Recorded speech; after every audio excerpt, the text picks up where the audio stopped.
If you don't think long and hard enough about this, then you'll say what you think the world wants you to say. I'd really like to lose weight. Oh, really? Why do you care about that? And if you don't have an answer to that question, it's not a worthy goal, even if we know that's a good idea. I mean, pardon my French, but what kind of asshole is going to respond to that and say, no way, man, no way, I demand that we have the burger? No, man, you give them a little bit of an explanation and they're going to be on board.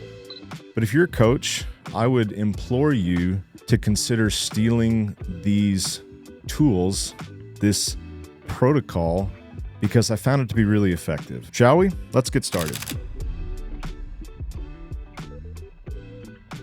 Carl Jung was a liar. I'm just kidding. But I do think he puts a little too much faith in self-discipline. Whether it's fitness, mental state, relationships, I believe that no human is completely self-regulated. We need each other. We need support. And it's based on this thesis that we've created a whole coaching practice. That coaching practice starts with a relationship with your body, so to speak. How can we improve that? And it's through exercise. It's through healthy physical habits. But it doesn't stop there. It actually begins there. Once we have reclaimed that relationship with our body, how can we have better relationships with others, which is basically like your whole life? How can we take that better relationship with your body and apply it to work, family, anything that you find important? And then lastly, and we'll say if this is a pyramid or a triangle, at the top of that hierarchy is your identity or relationship with yourself. And yes, there is no avoiding that.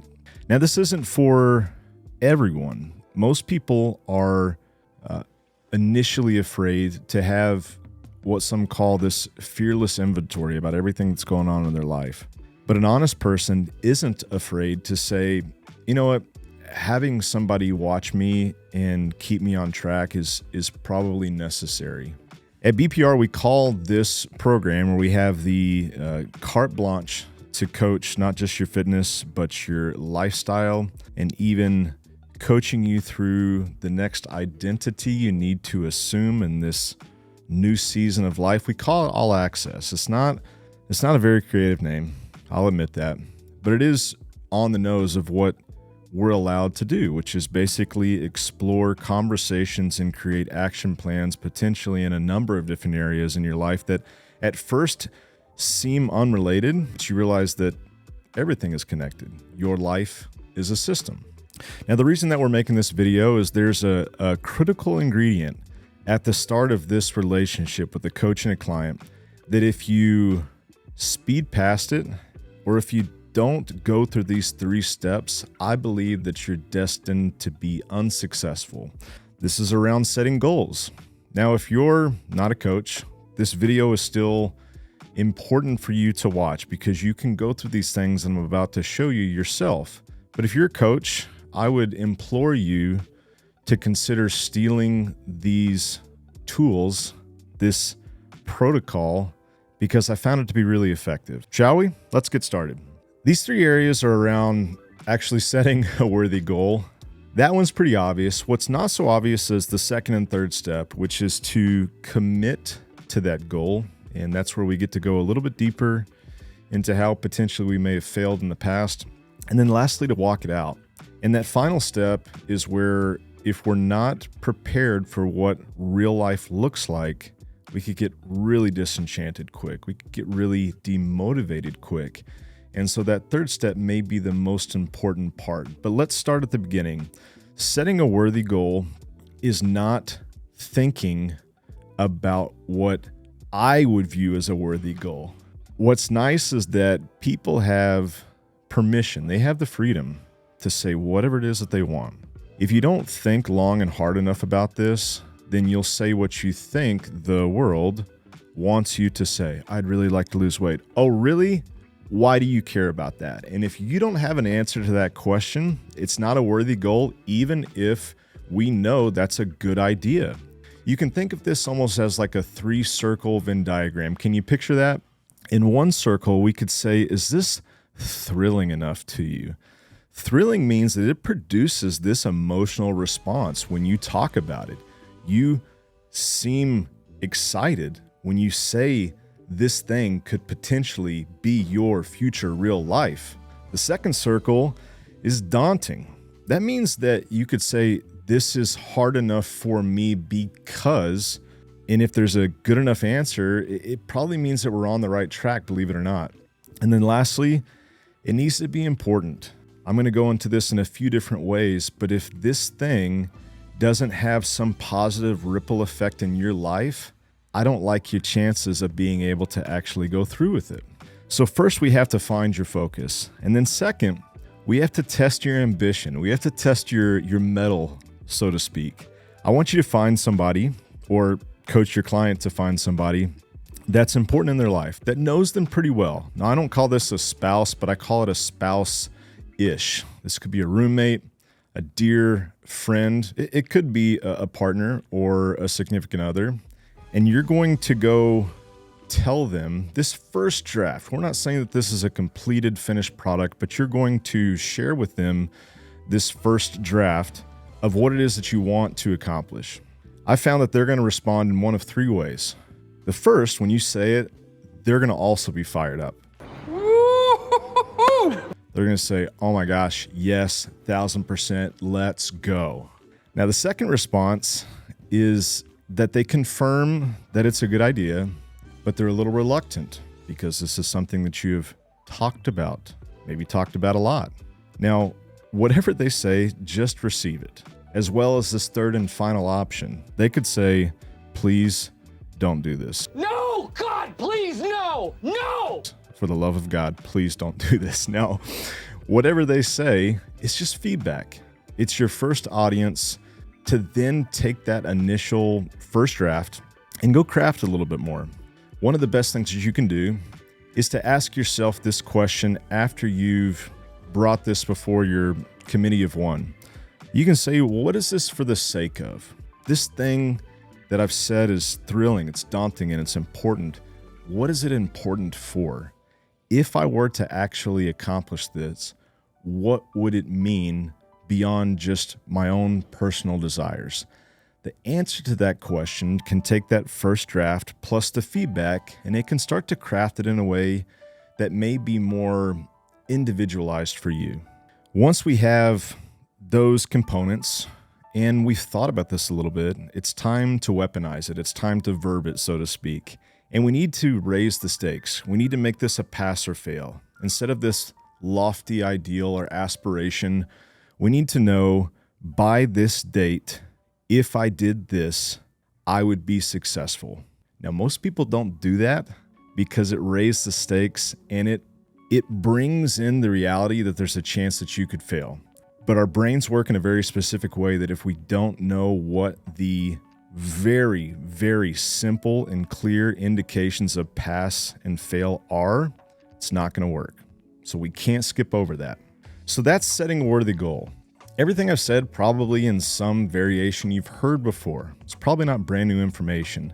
But this part is like going from surface level swimming to like clearing your nose and starting to scuba dive just a little bit. You're starting to skin dive just past the surface into some murky waters, and it's probably territory that you haven't spent a lot of time analyzing.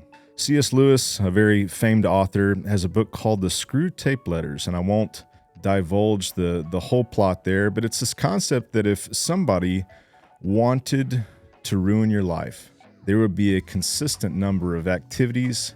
It could be distracting you, it could be making you really tired, really angry, that if you felt those, if you did those things, man, you'd be your own worst enemy.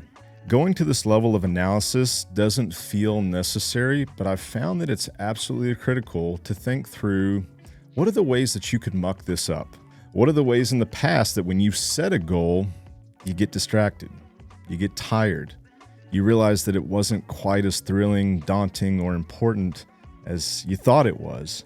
Going through and spelling out the reasons that you may not do this is really important. And the way that we could think of this is, what is the prize of not doing it? So if we inverted the goal And we said, not what's the price of doing it, but what's the price of not doing it? What comes up? Is it the price of not exercising, the fact that you will be a lot more comfortable? The price of not improving your relationship with your children is that you won't feel insecure or vulnerable at all? There is something. And if you can identify that, it'll make it that more clear how you can avoid that happening. Now, if you determine what these prizes of not doing it are, and if you find that the comforts, so to speak, outweigh the benefits, don't beat yourself up. It just means that the goal that you established is not quite ready. You need to go back and potentially do a couple of things. One, you might just readjust or recalibrate. Doesn't mean that you're completely off track, but maybe the cost of doing that because you were so ambitious in your goal needs to be reduced a little bit. I want to lose 1,000 pounds. It's like, well, you know what? The cost of doing that means that your whole life is hijacked. But hey, I want to lose 10 pounds, and the costs of that aren't quite as significant. So we could just recalibrate the goal where it's still daunting, it's still thrilling, but it's a little bit more realistic.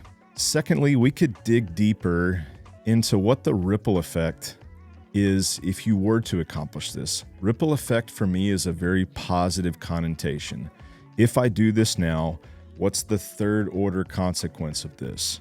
What are the implications long term of me being able to accomplish this? And if you can increase the resolution on what the positive aspects are, you might be on the right track. And then lastly, you might revisit some of these punishments that you think are going to happen if you do accomplish this. If you are to accomplish these things, is the trade-off really that bad? Reframing that or recasting what you think the negative repercussions are could potentially move you forward into this goal that you have. And then last but not least, it's walking it out. Now, we could have this great goal. We could have battle tested it, revised, crafted it, supercharged it, and we're ready to go. But still, we need to set some realistic expectations. We need to further have a better agreement about what this really should look like. Number one, it should be daily-ish. Ish means that we're not expecting perfection. To have some type of goal and say, I'm going to do it every day for the rest of my life, it's just not realistic. So don't expect to be perfect. We want to have a realistic game plan moving forward.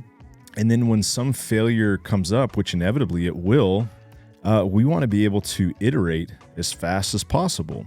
It's the reason that you have a coach. So whatever happens, we want to work to make it better, throw shame in the trash can, and just appreciate that as a finite human with finite time and finite resources, we're not expected to be perfect. Now, secondly, you don't live life on a deserted island.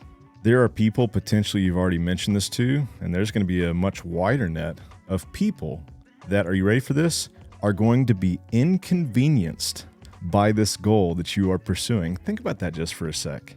By you having a goal that's thrilling, daunting, and important, more than likely it's going to disrupt some routine or aspect of your life.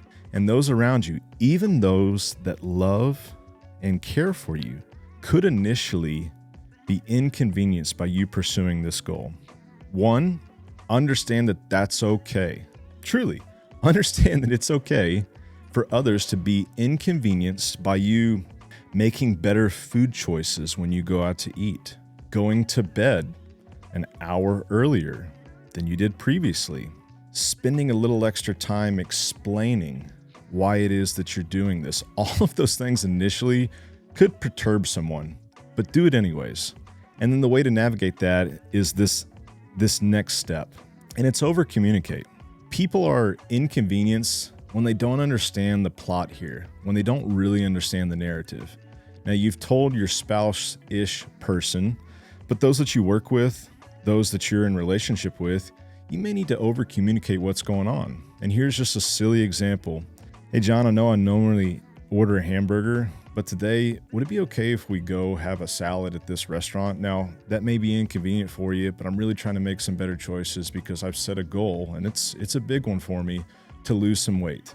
I mean, pardon my French, but what kind of asshole is going to respond to that and say, no way, man, no way, I demand that we have the burger? No, man, you give them a little bit of an explanation and they're going to be on board. So they may initially be inconvenienced, but with a little bit of over communication, those that will actually benefit from your positive decision making will support you. And if they don't, probably not a relationship you want to keep having. But I digress. Last thing I'll say before we wrap this up is be patient. Whatever it is that you're working with a coach on, if you're the coach, whatever it is that you're working with the client on, understand that to them, this is like learning a new language. Think about how that goes down. If you came to me and said, I want to learn French, I wouldn't say, well, read this book, watch 2 podcasts, write a goal down, and then you should have it. No. It's implied that to learn a new language is going to be a really arduous and long and potentially unpleasant process at times.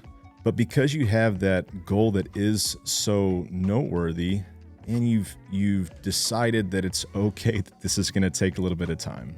That's what I have for you today. A goal-setting day can look like that. Try this on yourself.